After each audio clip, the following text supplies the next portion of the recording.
কাবা ও মসজিদে নববী ইত্যাদির ছবিযুক্ত জায়নামাজ ব্যবহার করা কি জায়েজ? কাবা ও মসজিদে নববী ইত্যাদির ছবিযুক্ত জায়নামাজ পরিহার করা উচিত, কারণ এসবের উপর পা রাখা হয় অনেক সময়, যার দ্বারা এসবের অপমান করা হয়।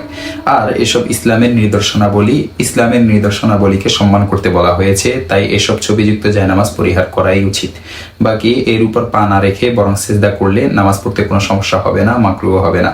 আল্লাহ তাআলা কোরআনে কারীমের মধ্যে ইরশাদ করেন, যালিকা ওয়া মান ইউআযযিম হুরুমাতিল্লাহি ফাহুয়া খায়রুল লাহু ইনদা রাব্বিহ।